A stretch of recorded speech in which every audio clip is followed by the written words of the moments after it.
வணக்கங்க. ஸ்ரீ கிருஷ்ணா ஜோதி நிலையத்திலிருந்து ஈரோடு ஜோதிடர் முனியாண்டி. தினம் ஒரு 11 ஜாதக கணக்குல ஜோதிட விளக்கங்கள பார்த்துட்டு இருக்கோம். இப்போதைக்கு நம்ம பார்க்கக்கூடியது 9வது ஜாதகம். அதாவது 10/11/1998ஆம் ஆண்டு பிறந்த ஜாதகத்தோட பலன்கள பார்க்கலாம்.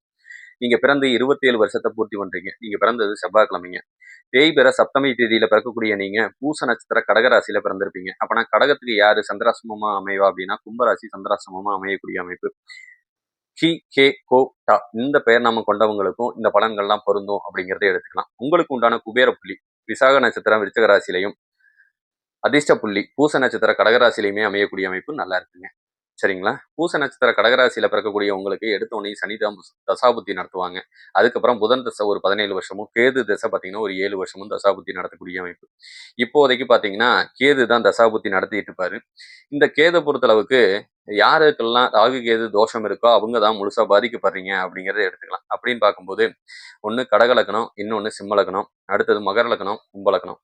இந்த 4 இலக்கணத்துக்காரங்க முழுசா பாதிக்கப்படுவீங்க. அதாவது கணவன் மனைவிக்கு இடையில இருக்கிற ஒற்றுமை தடைபடும். வேண்டாத சண்டை, பிரச்சனை, பிரிவுல போய் முடியக்கூடிய அமைப்போ, தன் நோய் சம்பந்தப்பட்ட அமைப்போ, போலீஸ் ஸ்டேஷன் கோர்ட் வரைக்கும் இழுத்துட்டு போகக்கூடிய அமைப்போ, வரக்கூடிய அமைப்பு, ஊர் விட்டு தேசம் விட்டு வெளியே போகக்கூடிய அமைப்பும் இவங்களுக்கு ஏற்படும். வீட்டை தேடி பாம்பு வரக்கூடிய அமைப்பும் உண்டு அப்படிங்கிறதையும் தெரிஞ்சுக்கோங்க. சரி, இதே நாடி முறைப்படி நம்ம பார்த்தோம்னா வண்டி வாகனத்தை கவனமா ஓட்டுங்க. விபத்து சம்பந்தப்பட்டதை ஏற்படுத்தக்கூடிய அமைப்பு உண்டுங்க. அதனால ஹெல்மெட்டை போட்டு போறதுக்கு சிறப்புங்க.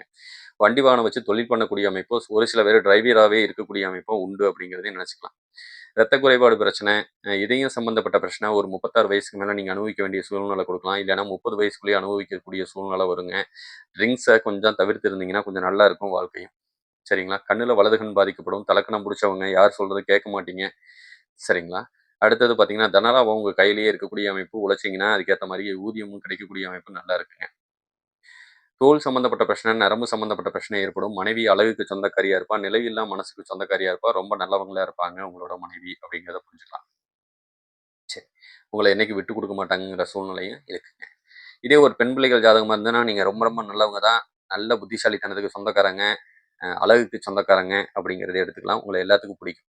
ஆனா ரத்த குறைபாடு பிரச்சனை உண்டு, முதுகு தண்டுவட பிரச்சனை உண்டு, ஷோல்டர் சம்பந்தப்பட்ட பெயின் உண்டு, பீரியட் சம்பந்தப்பட்ட பிரச்சனை, வயிற்று வலி சம்பந்தப்பட்ட கோளாறுகளையும் கொடுக்கும். சில சமயம் பார்த்தீங்கன்னா அரசு சம்பந்தப்பட்ட வேலையில உட்கார்ந்துருக்கக்கூடிய அமைப்பும். மாமனார் மாமியாரோட சேர்ந்து வாழக்கூடிய யோகம் சுத்தமா இல்லைங்க. ஒரு சில பேர் கம்ப்யூட்டர் சம்பந்தப்பட்ட ஒர்க் செஞ்சுட்டு இருந்தீங்கன்னா நல்ல லாபத்தை கொடுக்கும் அப்படிங்கிறதையும் புரிஞ்சுக்கலாம். மேலும் கோச்சாரப்படி ஏதாவது பலன்கள் உண்டா அப்படின்னு சொன்னா இன்னும் ஒரு 1.5 வருஷம் கழிச்சு திருமண யோகத்தையும் அமைக்கக்கூடிய அமைப்பு நல்லா இருக்குங்க. வீடு வாசல் வாங்கக்கூடிய யோகமும் நல்லா இருக்கு அப்படிங்கிறத சொல்லிட்டு வண்டி வாகனத்துக்கு இப்பயே நல்லா ஓடிட்டு இருக்கக்கூடிய அமைப்பு தான். தாராளமாக வண்டி வாகனம் எடுக்கலாம் அப்படிங்கிறதையும் சொல்லிக்கலாம். மேலும் வேறு தகவல் தேவைப்பட்டால் ஸ்ரீ கிருஷ்ணா ஜோதி நிலையத்தை அணுகுங்கள். மிக்க நன்றி. வாழ்க வளமுடன். வணக்கம்.